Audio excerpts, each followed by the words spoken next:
साथियों नमस्कार। एक युवा जो कि ना तो आतंकवादी है, ना ही मर्डरर है, ना ही चोर है, ना डकैत है और ना ही उसने कोई अपराध अपने हाथों से किया है, लेकिन फिर भी वो युवा करीब 1900 दिन से जेल के अंदर है। क्यों? क्योंकि उसने एक ऐसा अपराध किया जो कि मौजूदा सरकार को बिल्कुल पसंद नहीं है। वो है सवाल पूछने का अपराध, वो है डिसएग्री करने का अपराध, वो है लोगों के हक की बात करने का अपराध। हम बात कर रहे हैं स्टूडेंट और पॉलिटिकल एक्टिविस्ट उमर खालिद की। उमर खालिद को आज के दिन, यानी जिस दिन यह वीडियो रिकॉर्ड हो रही है, उस दिन जेल के भीतर करीब 1900 दिन पूरे हो चुके हैं। उन दिनों में उमर ने क्या क्या झेला, उमर ने क्या क्या कहा, वो सब उनकी चिट्ठियों में दर्ज है। कोर्ट में सुनवाई लगातार चल रही है। कई बार उनकी बेल को रिजेक्ट किया जा चुका है। कोई ट्रायल नहीं, कोई कार्रवाई नहीं, कोई जांच नहीं, कोई चार्जशीट नहीं, लेकिन फिर भी उमर खालिद जेल में है। फिर भी उन्हें बेल नहीं दी जा रही है। उमर खालिद पर इल्जाम है कि उन्होंने दिल्ली दंगों में लोगों को भड़काने का काम किया।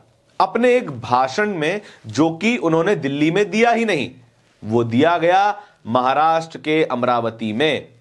अमरावती में दिया हुआ भाषण दिल्ली दंगों का कारक कैसे हो गया, यह एक बड़ा सवाल है।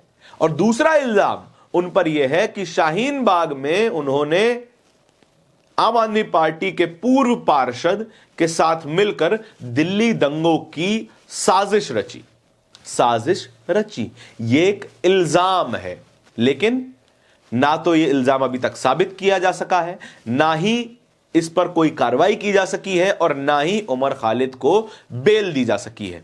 बड़े बड़े केसेस में, जहां पर बड़े बड़े स्कैम होते हैं, बड़े बड़े अपराध होते हैं, महिलाओं का बलात्कार होता है, वहां पर सजा याफ्ता लोगों को रिहा कर दिया जाता है, यह कहकर कि इनका आचरण अच्छा है। बिल्किस बानो का केस आपको याद ही होगा। बिल्किस बानो के अपराधियों को फूल मालाएं पहनाकर उन्हें रिहा कर दिया गया, उन्हें आजाद कर दिया गया।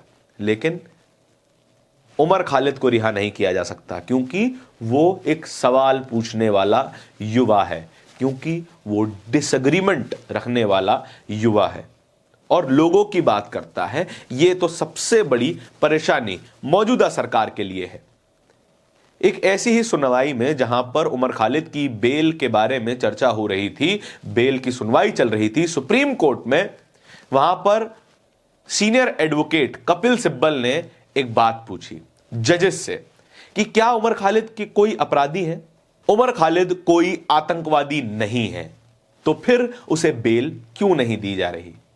सुप्रीम कोर्ट में सन्नाटा हो गया और सोशल मीडिया में कपिल सिब्बल के द्वारा पूछा गया सुप्रीम कोर्ट में यह सवाल खूब वायरल है। लोग इसे शेयर कर रहे हैं, लिख रहे हैं और पूछ रहे हैं कि आखिर में जिस पर केवल एक अपराध का इल्जाम है, उस इल्जाम को अभी तक साबित नहीं किया जा सका है, तो फिर ट्रायल को ही सजा क्यों बना दिया गया है?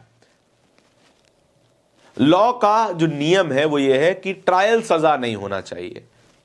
बलात्कारियों को बेल मिल सकती है, चोरों को बेल मिल सकती है, मर्डरर्स को बेल मिल सकती है, लेकिन उमर खालिद को बेल नहीं मिल सकती। कारण कुछ और भी है। कारण है उनका नाम।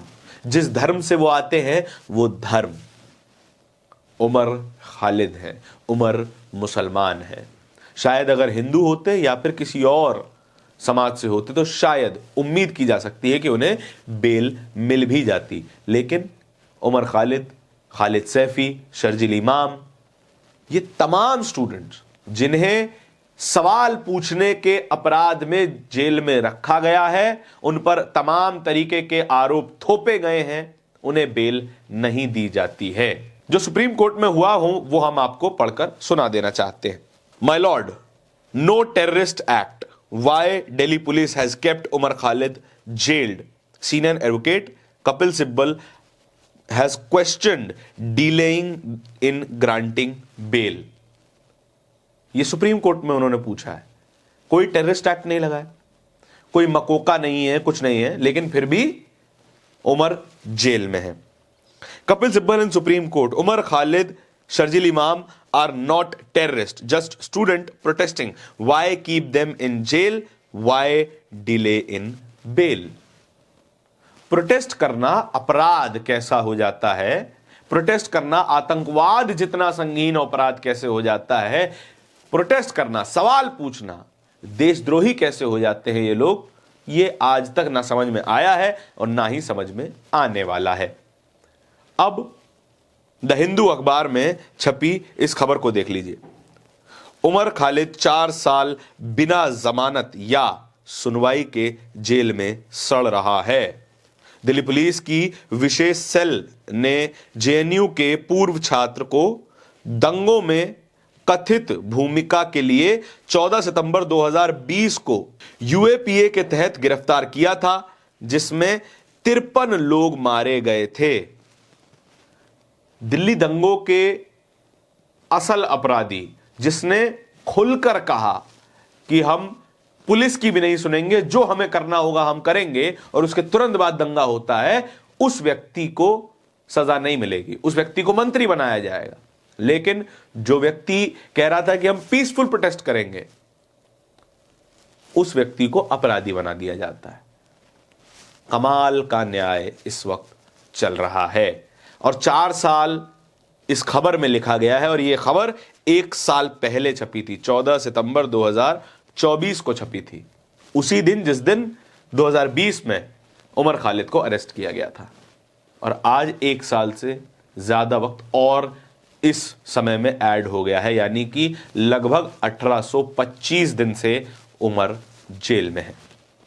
आपके इस पूरी खबर के बारे में क्या विचार है, कमेंट सेक्शन में बताइएगा जरूर। इस तरह की और भी खबरें देखते रहने के लिए बोलता हिंदुस्तान को सब्सक्राइब भी जरूर कीजिएगा। बहुत बहुत धन्यवाद।